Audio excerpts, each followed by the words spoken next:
stop scrolling. Hip-hop's velvet curtain just ripped from ceiling to floor. A federal courtroom hums like a power line. Cell phones sealed in plastic bags when the clerk calls a name that jolts every spectator upright. Usher Raymond IV. The Grammy King stands, charcoal suit pressed, eyes locked on the defendant's table where Sean Diddy Combs sits stone-faced. No stage lights, no pyro, only sworn testimony about to ignite the rumours that have shadowed Bad Boy since Pages. Reporters claw for fresh notebooks, the judge adjusts her glasses, and a hush thicker than studio foam settles over the room. The music industry's best-kept secret is seconds from prime time. Usher clears his throat, voice low but steel-tipped. He isn't here to flaunt platinum plaques or confetti tours. He is here to recount how, at 14, he moved into Diddy's Midtown penthouse, an address that doubled as a palace of indulgence. The jury already knows the charges: trafficking, coercion, conspiracy, but nobody expected the headline witness to be the kid once marketed as Pop's innocent sweetheart. "I thought I was going to learn how to be a star," he begins, voice steady yet echoing every hallway memory.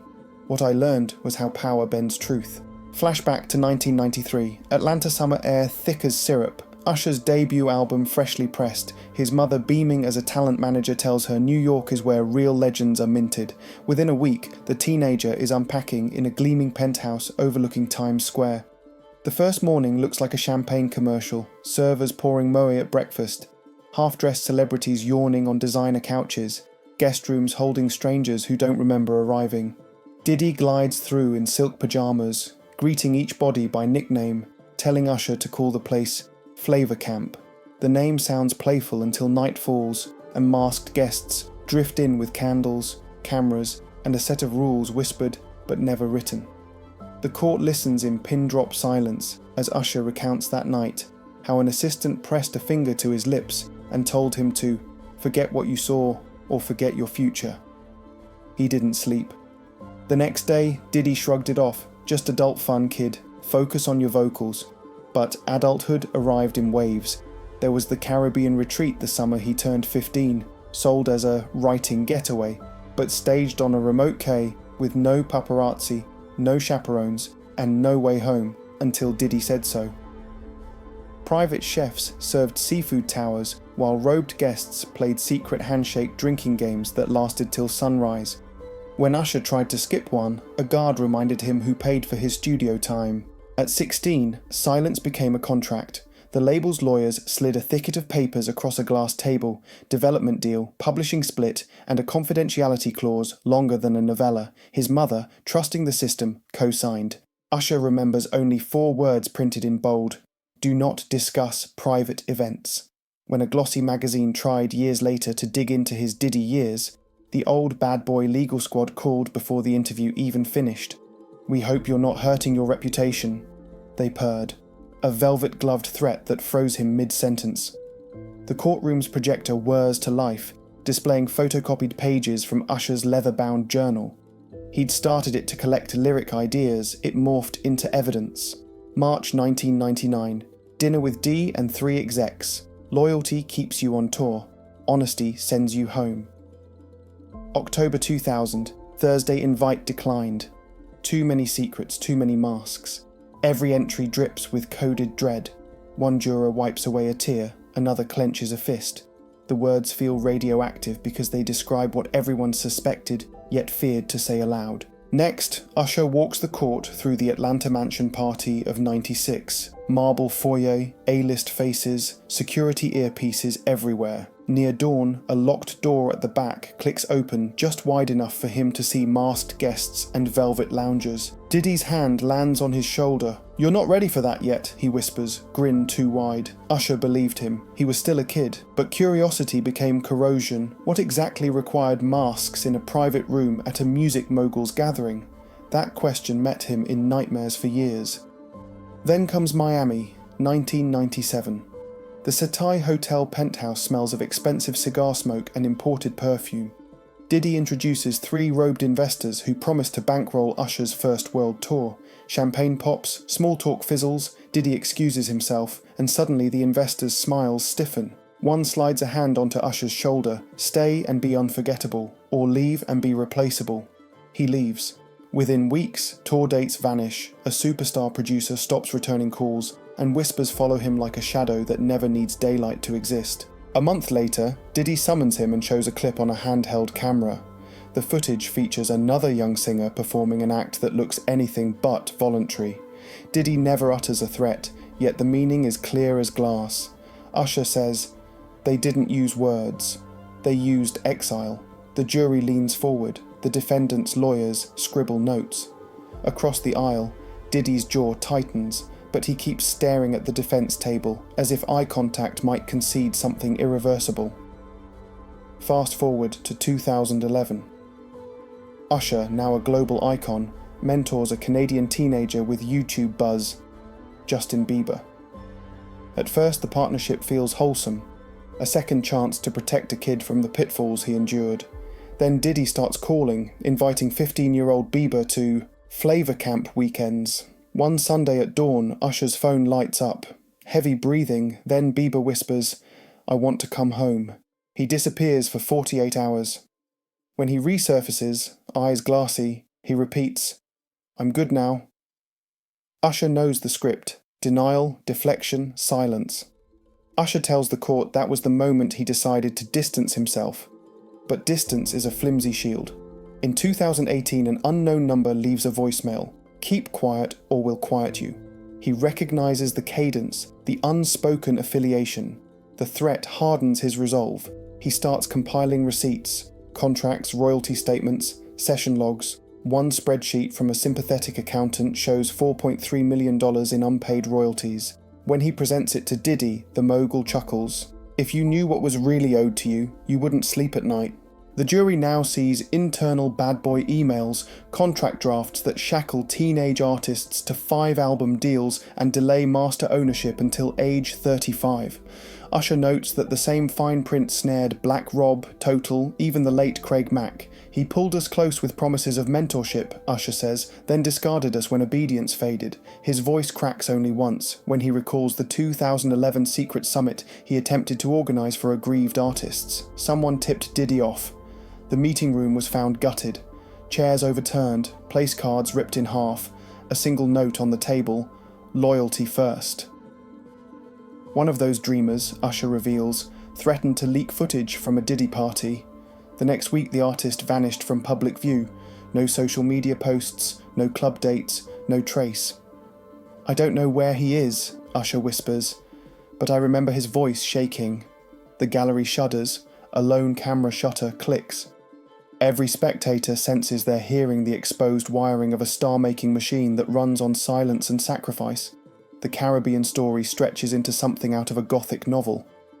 Usher tells the court how the island compound sat behind razor-sharp coral cliffs, reachable only by a single jetty guarded night and day.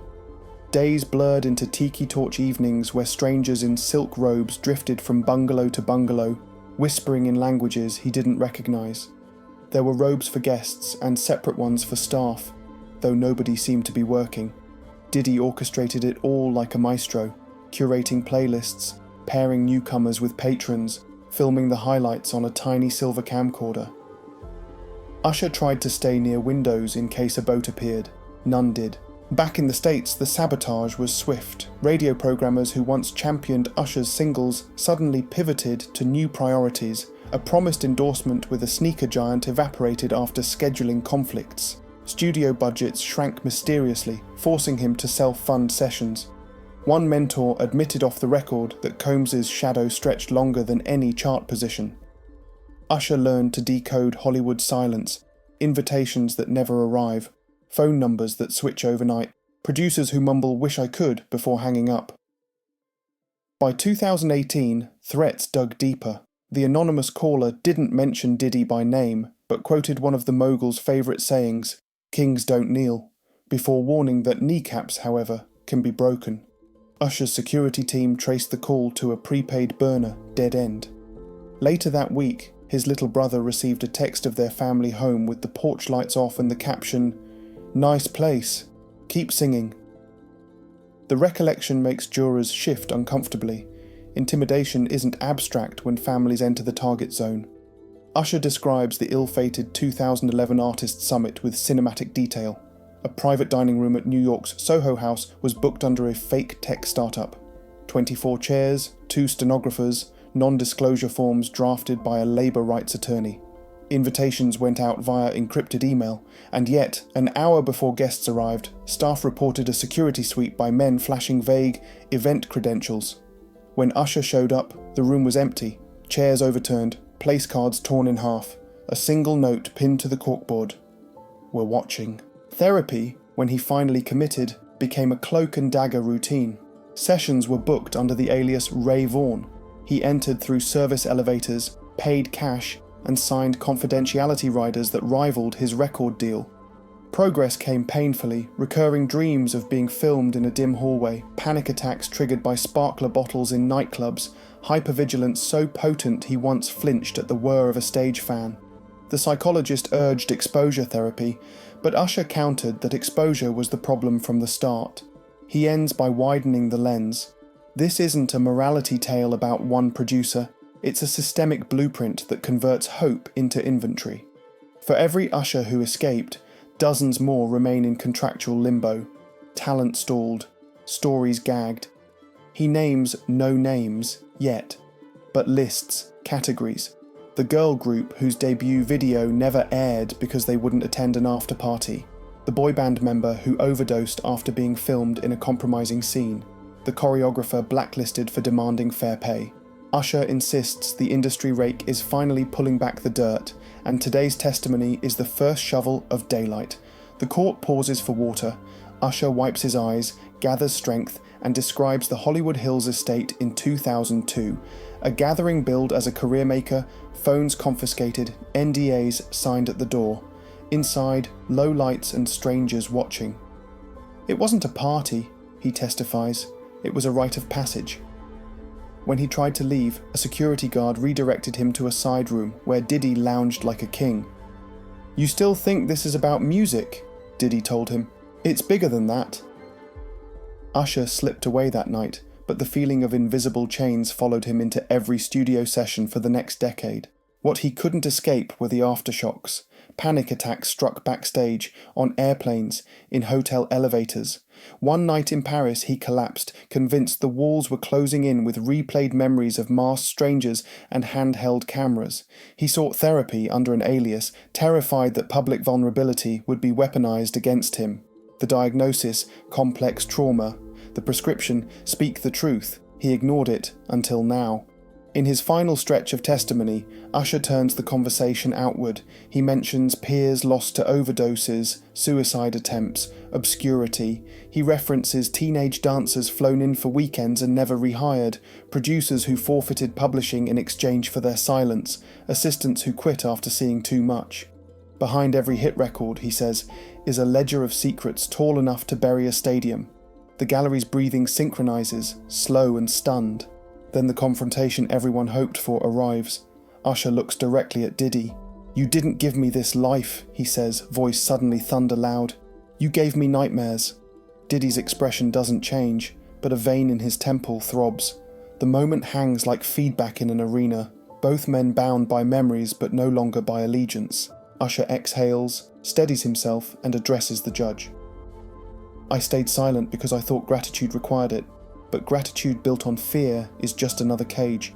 If I don't speak, the next kid will sit where I'm sitting. Only their abuser might not be on trial yet." His words ricochet around the room, landing on lawyers, spectators, maybe even the cameras locked outside. The day's session ends with the bailiff calling recess, but nobody stands right away. The testimony feels heavier than the oak benches. Outside, network vans idle, hungry for sound bites. Inside, Usher closes his journal, a symbolic full stop. Whether Diddy walks free or not, the culture has already shifted. The boy who once swallowed nightmares is now the man who forces the world to taste them. And somewhere far from this courthouse, an aspiring singer scrolls the headlines and finally sees permission to demand answers before signing the dotted line. Outside the courthouse, twilight paints the Manhattan skyline the colour of bruises. Crowds cluster around portable monitors, streaming sketch artist renditions, and number Usher speaks rockets to the top of every platform. Civil rights lawyers tweet that a congressional subcommittee has already requested today's transcript. Streaming services quietly pull archival footage of certain bad boy parties from their libraries. Parents of teen prodigies call managers demanding more chaperones. Even stagehands trade whispers about unionizing. On the courthouse steps, Usher's attorney tells reporters, "This is bigger than one verdict."